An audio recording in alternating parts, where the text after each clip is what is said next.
Welcome to Canonical. I'm James Shao, and I'm joined by my co-hosts, Eyad Darris and Sam Spieler. Yo. Hello. Hello. Today we are concluding our series on Contemporary Utopias, where we read Toni Morrison's Paradise, Mike Resnick's Kirinyaga, and The Dispossessed by Ursula Le Guin. You can find those discussions in our archives. If this is your first time joining us, our weekly podcast is structured around different series where we explore some theme, genre, or setting. Each series is composed of 3 books and takes about 10 weeks. Next week, we'll begin our next series with Jennifer Egan's A Visit from the Goon Squad. If you'd like to join our discussion, you can find a link to our Literary Book Club subreddit in the episode description. We are also on social media at Canonical Pod. So sometimes the term utopian is given pejoratively to mean impossible by nature. I think in some ways all of these books have been about impossibilities.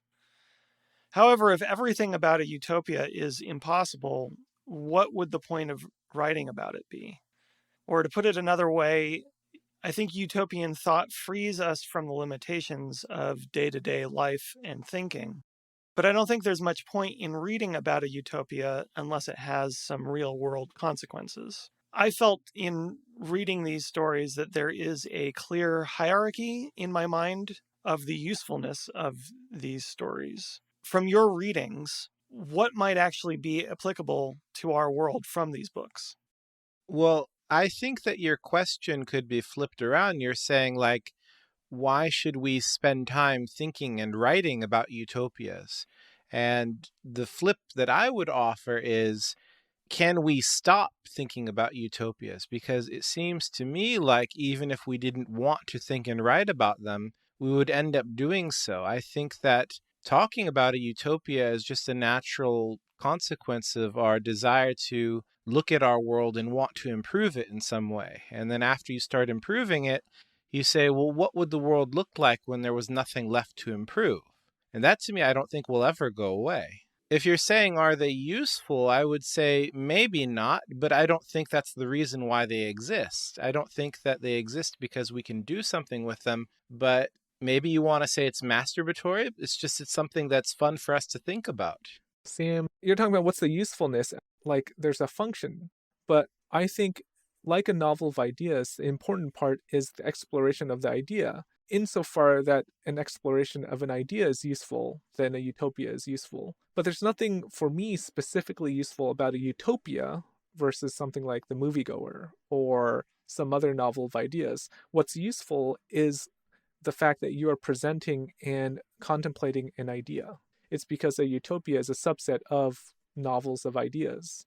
Well, let me ask a different question that is related. Maybe this might frame it a little differently.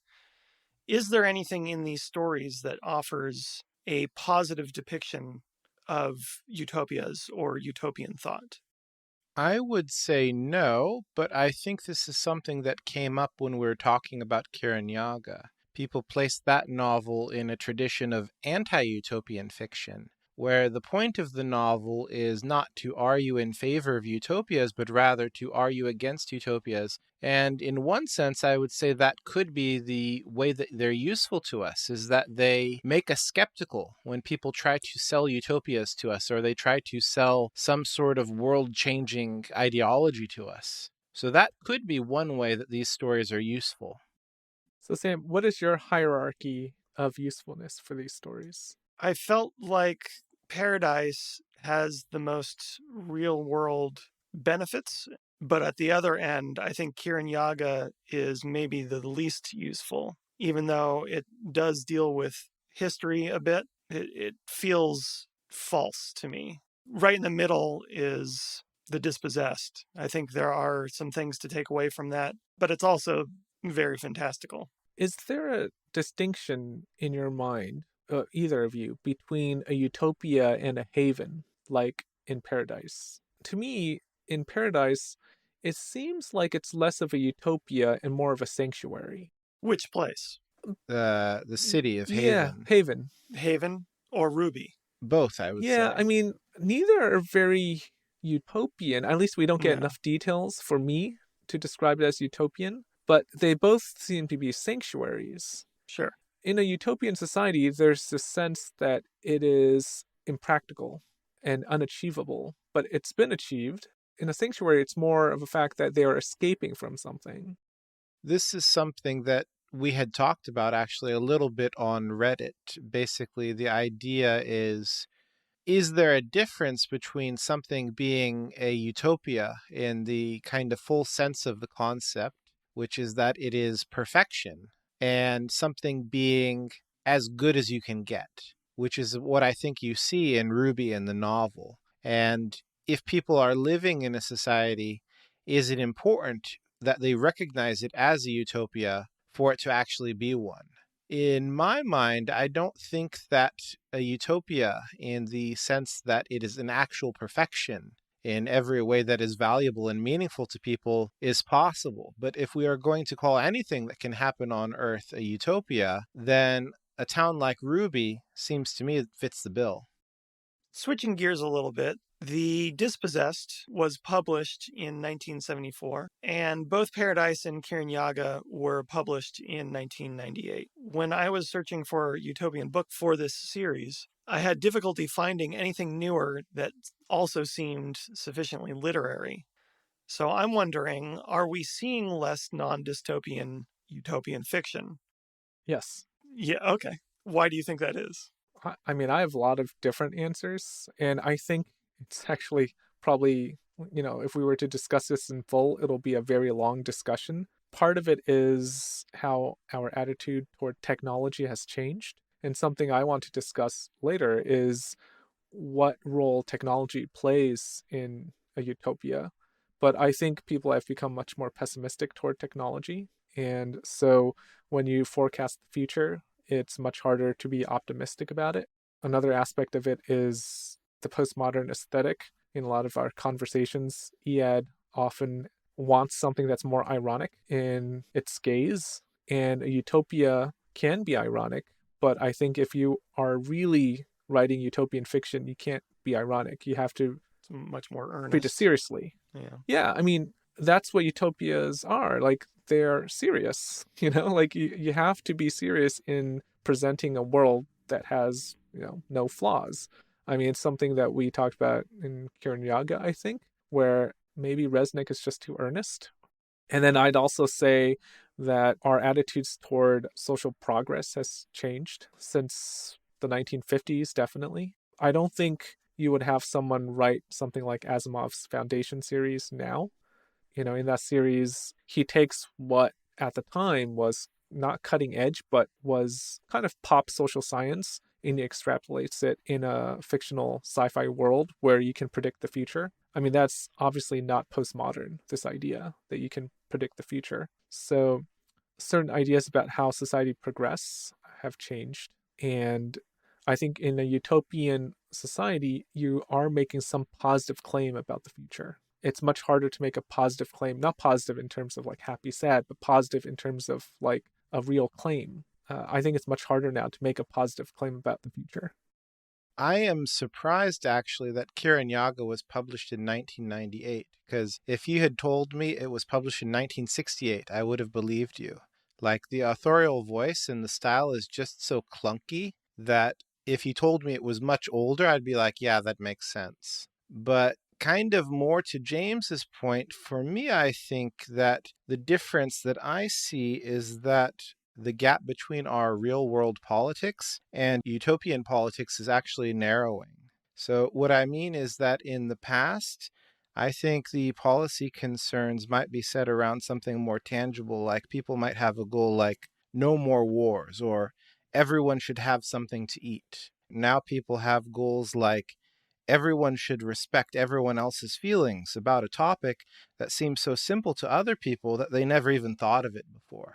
So there are more and more specific demands or specific requests being made by certain factions of our society that are moving beyond just the simple things that I think a previous utopian writer would focus on. And for me, the reason why I think this is resulting in less utopian fiction is that we are developing a sort of utopia fatigue. where we are used to thinking about these ideals and hearing and talking about these ideals so much that they don't feel as interesting as they used to. We mentioned this in the last episode, but the world is getting more complex. And I think when you're creating a utopia, you have to make it simple, because a utopia strips away all other problems to focus on one or two problems. And it's kind of hard to do that now if you live in a world where everything is interconnected. I think similar to what you're saying, Sam, all three of these books do have a message that utopia might be an impossible thing to create. But I think that the difference is that they share the idea in different modes, or I thought of it as levels of distance from our reality. Paradise, as you mentioned, is very direct, and it says something about our world from within our world. And Kirinyaga, I think, is in the middle because it extrapolates something. It takes something from our world and it amplifies that by using technology. At the furthest end from our reality is The Dispossessed, which I think is more of an analogy. It keeps very little from our world except for the political structures that Le Guin wants to examine. So does this difference in distance influence the way that you react to the way they present the impossibility of utopia? It does a little bit for me. I agree about Paradise. I think it creates some distance from the idea of utopia because it's not this science fiction ideal that I usually think of when I think of the word utopia. But I think for me, Kirinyaga feels the most distant to me in that it feels the least realistic. I think even though it deals with history, it doesn't really have very many historical details. Mostly what you can pull from history in that book are the ideas of Europe is bad, Jomo Kenyatta is good. And that's about as deep as that discussion goes. The impossibility of utopia really comes down to the level of ideas for me, and not so much the different mode, actually. It's more the treatment of those different ideas of that impossibility. For me, there's something different between Paradise on the one hand and Kirinyaga and The Dispossessed on the other. I think part of the reason why is Paradise is much more historical. Even though Kirinyaga is about post-colonialism, it's very surface level. Paradise feels much more lived in. And I think part of that is it does draw directly from, as we talked about in those episodes, the towns and neighborhoods in Oklahoma that had, these all black communities. So there's something that's much more real about Paradise. For me, though, I think when I consider these three and the idea of distance, I go back to the idea that we talked about from J.G. Ballard when he was talking about his opinion of Star Wars. And he said, watching something like Star Wars, you don't get the feeling that this is what life is going to be like tomorrow for my kids or the day after tomorrow. It's a completely self-contained world. So what's missing when you get very distant from our world is the roadmap or the route that you take from here to there. And that, to me, I think is very important. I enjoyed The Dispossessed a lot, but I think it's constrained by its genre. I think that it has to treat ideas in a certain way because science fiction is a genre built on ideas, but I think you could be even more specific and say that it's a genre built on concepts that are disconnected or disembodied from the reality that we live in. And I think that I could read The Dispossessed and I can make those connections in my mind, but that would be my work rather than Le Guin's work. It's not something of the novel, but something that comes from me. When I read Paradise, I think my experience is quite different because I think that there are ideas, but not just concepts. What Morrison has done, the work that she has done, is she has shown what the world could be like tomorrow, and her art is how she embodies the ideas in our own world. So the challenge for her is to look at our world and discover kind of the hidden shape of it, and then create something new in her story that feels like it belongs into the world that we live in. So it's a very different work of art and a different way of making art that to me it feels more important in the way that it could speak to an idea that relates to my life.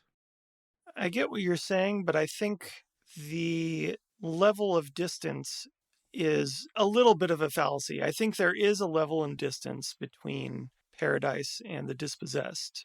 But you said it yourself, the Dispossessed is analogical, that it does ask you to make those connections. But I think Paradise does that as well. It just also draws on history to do it. I think that Dispossessed isn't actually doing that much different. Kirinyaga is. I think I can put that aside.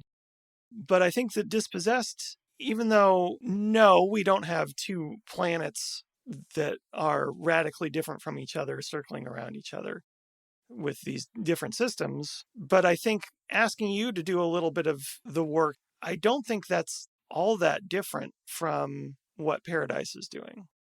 So I think that when I say that Paradise is different and in one way better than The Dispossessed, I don't mean that The Dispossessed is a bad book, but I think the way that it operates with ideas makes it a fundamentally different engagement that you don't have when you read Paradise. I think Paradise does require a bit of work from the reader, but that kind of work is very different from the work that you do when you read The Dispossessed. I think just parsing Morrison's story is more complicated, and that's the work involved. But with The Dispossessed, I think that it's this roadmap that's missing from the text, which connects our life to the world that we see in the novel. And that to me, I think is significant, but it's not always important. Like I read and enjoyed The Dispossessed without having that and creating my own roadmap. But I think that Morrison's art of dealing with ideas and putting them into our world in a way that feels organic and natural is also something that we should focus on as well. You're talking about the modes of distance, Eyad. And I think another paradigm that we can use to understand how these novels are different is something that Frank Manuel described in Utopias and Utopian Thought, where he would say that there are utopias, Utopia, meaning a good place, and uchronias, Chronia, meaning a good time. That there's a difference between a utopia like Thomas More's Utopia, which takes place in that time of his writing, but in another place, a good place. That's what Paradise is like. Whereas a Uchronia would be something like Kirinyaga, which obviously takes place sometime in the future. And that distinction is kind of what you're talking about, which is that when you have something like Uchronia, something that is set in the near future, you have to take steps to get to that point. Yeah, I guess I'm looking at it from the other side, though, is like in either case, whether I take steps or not, is it meaningful and how meaningful is it? Yeah, I'm just saying that there is actually a proposed paradigm of viewing this that's a little bit different from distance. It's that if you look at the distance of time, time makes it more difficult to understand in certain ways. So is this significant? I'd say yeah, because when you read The Dispossessed, it takes place like, what is it, hundreds of years in the future? So if we can shift a little bit to the variable of time, most utopias that we talk about now are separated from the present. They take place in the future. The only one I can think of that's in popular culture is Wakanda.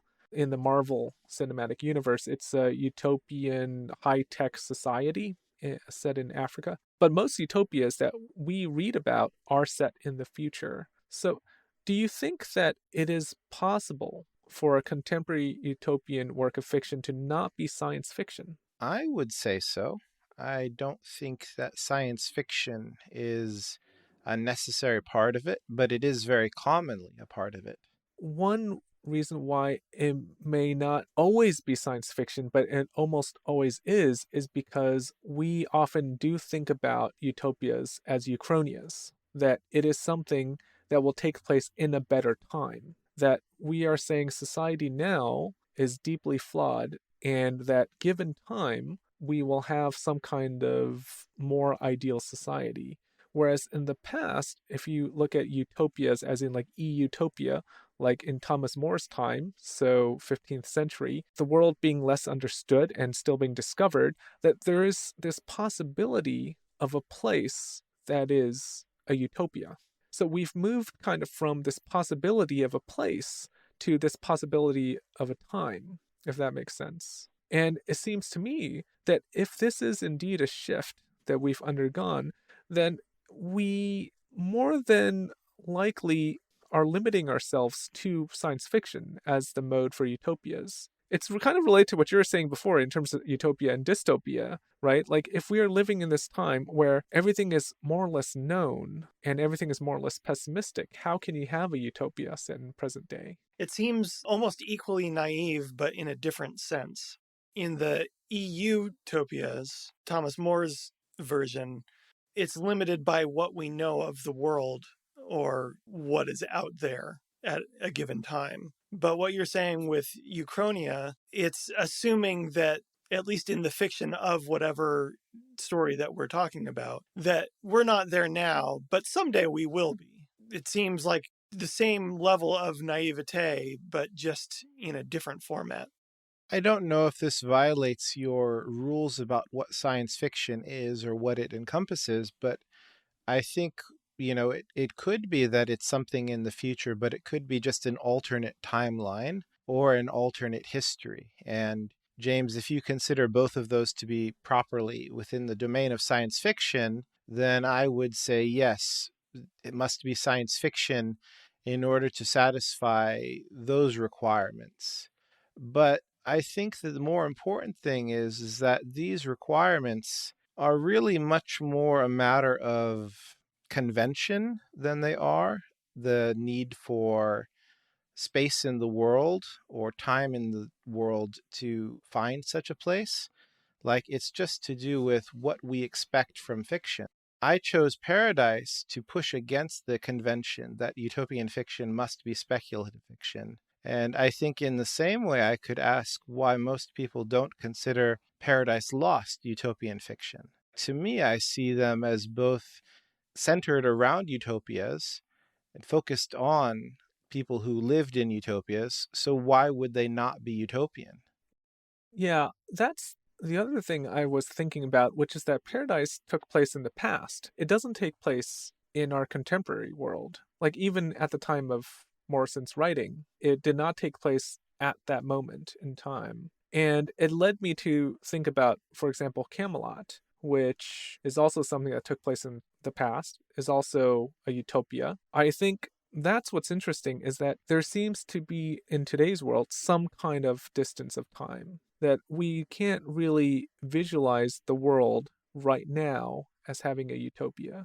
It has to either take place in either 20 years ago or a much more distant past or in the future, either near or distant future. I see what you mean, but I do think that there's a difference because if we're talking about, Thomas More's time where there was a lot of the world that was unknown, that's quite different from being in 1998 and writing about the 1970s. The 1970s still represent the known world. It's not a very distant and obscure time period. It's not another planet. It's not 500 years in the future. It's intelligible from our moment reading it, and it was intelligible at the time when Morrison wrote it. I don't think of it as a distinct place. I really think it's just a matter of the publishing industry and what readers expect when they hear the word utopia. Another point, I think, is by the end of Paradise, you get the sense that the paradise is over, right? That the law will get involved, that both sanctuaries will be destroyed. At the end of Thomas More's Utopia, it is not over. Utopia is ongoing. And possibly relevant, and something I found really interesting, is that Thomas More's Utopia actually begins as a series of letters. I don't know if you guys have read More's Utopia, but it begins with a series of letters that are actual real letters between More and other aristocrats as a way of establishing that this is a real place. That's kind of the convention of the time, but there's something there about really focusing on this as being a contemporary place that is real but also ongoing, that there's this possibility, whereas we don't really see the possibility now. At the end of Paradise, it's lost. Do you think that's to do with just the way people think about the possibility of utopia now? They think it could not exist as an ongoing place in our world. Yeah, so it does fit in quite nicely with our theme of the impossibility of it. And I think what's interesting is that specifically the impossibility of it right now in the present. But for some reason, we've precluded the past, with Camelot, and we've precluded the future with all this other sci-fi utopia TV shows and novels that are out there. I think the utopia that we reject when we, as modern readers, reject the idea of one existing in our life or in our fiction, contemporary fiction, is different from the way that utopian writers reject utopia when they reject it in work and when they show that it's impossible. When we reject it because we don't like it in our contemporary lives, it's just a matter of it doesn't seem exciting. It doesn't seem as exciting as it would be if it were in a far distant future or far distant past. But when we actually read something like The Dispossessed, the reasons why it doesn't work are much more complex than that. So there is some parallel between the impossibility in a reader's mind and the impossibility in an author's mind, but I don't think that they're identical. So let's talk about the impossibility of utopias from the author's point of view. One thing that's interesting is when you talk about creating these utopias in the form of fiction, fiction is all about drama, and drama is about problems and conflicts. So you have to add some kind of problem to a world that is supposed to be without problems. This tends to arise from either the creation or the struggle of creating a utopia or the maintenance of a utopia. Do you think then that this need for drama in fiction limits the scope of utopian narratives? Yeah, I think you do have to have drama from somewhere. Most of the time in these utopian stories, the drama comes from the utopian setting, either from within or without. I suppose you could have a utopian setting and the drama have nothing to do with the setting, but then it wouldn't really be a utopian work, or there wouldn't be no point in it being in that setting anymore. Well, that's where I would disagree. Why is that true?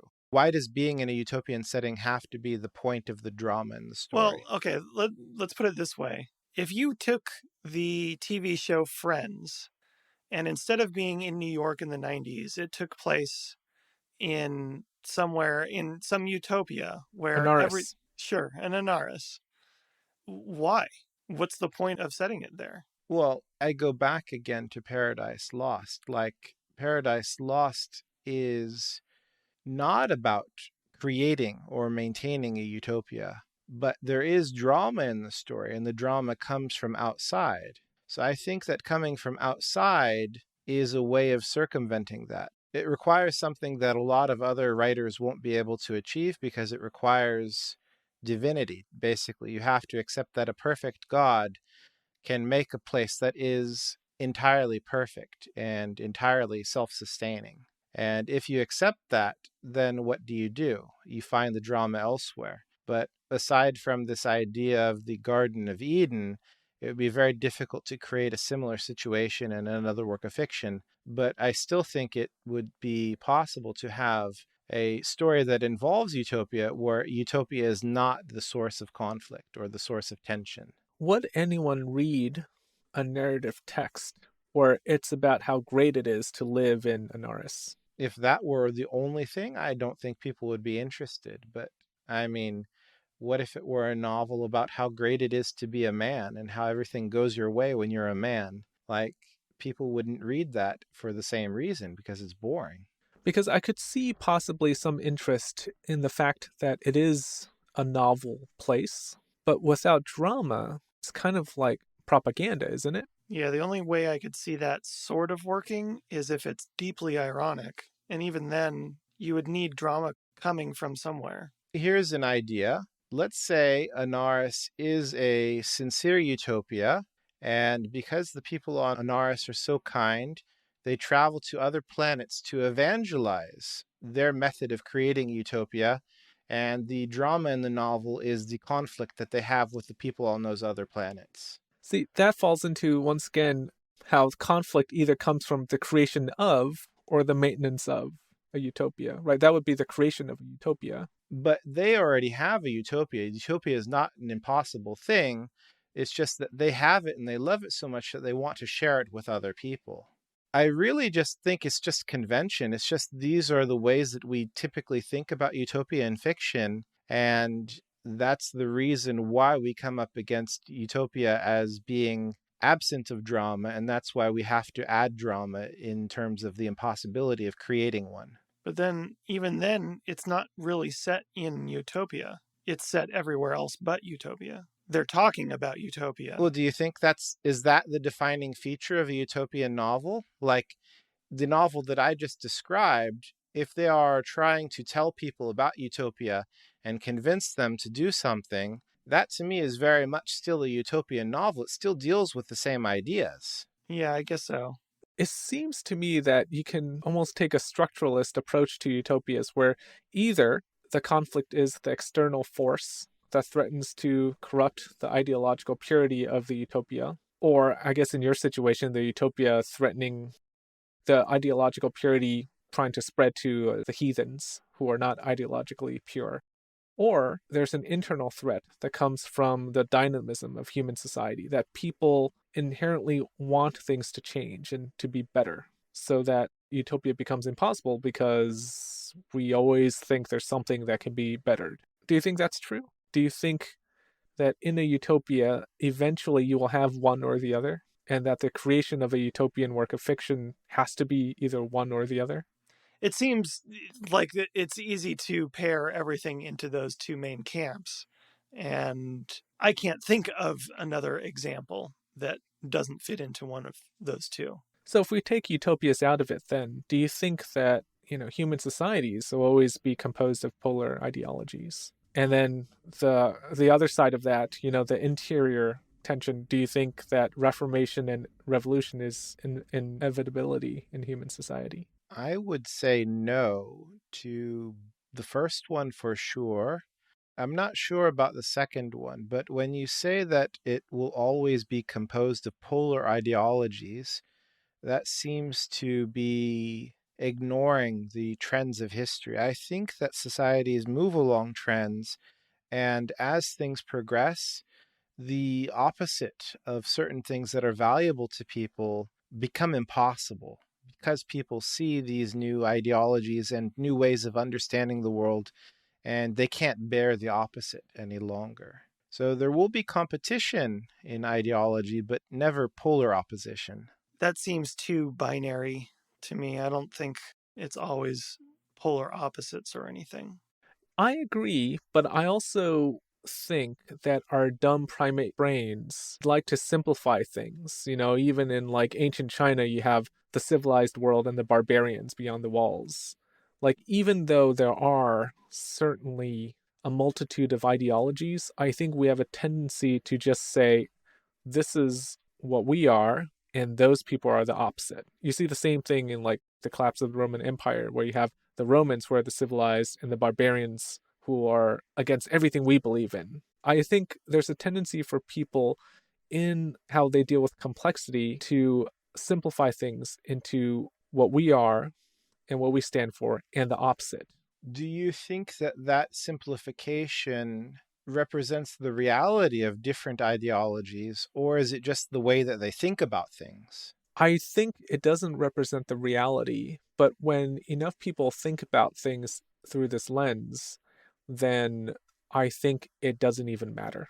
Like how many people in the US view politics as being very polarized on both sides, right? It's what I believe and what they believe, even though there are a lot of complexities and there are people in the middle. There, I think, is just a tendency to make things into my side and their side. Yeah, because nobody in the US is really sincerely arguing for the opposite of the kind of central ideas of American life. Nobody is arguing for outright fascism. Nobody is arguing against democracy. The furthest right and the furthest left are still talking about the same general worldview. And I think that that's important because they all have the same worldview that kind of excludes other worldviews. And it's impossible for them to go backwards. For example, do you think it's equally likely for modern Russians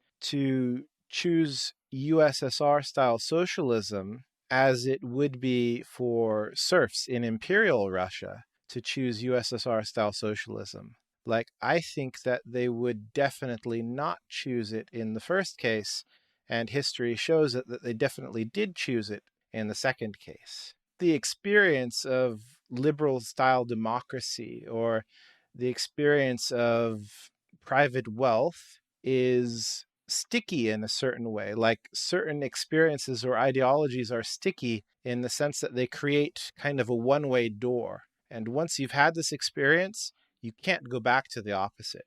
And what about the second part of this question? Is reformation and revolution an inevitability in human society? Like, even if you achieve some sort of utopia, there are still going to be elements that are saying, well, it's not good enough.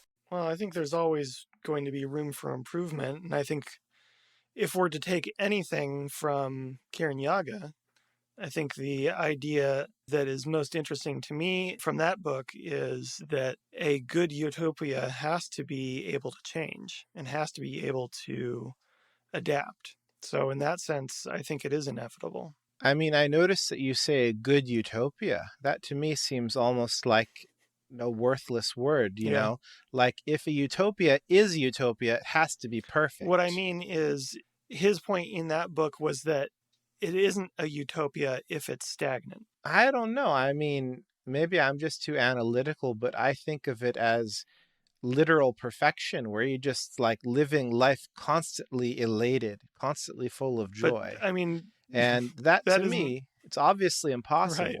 But that's the reason why utopias are impossible, is because you can't achieve that perfection. I mean, it's just the difference between utopia and the best you can get. Like, that to me is really important.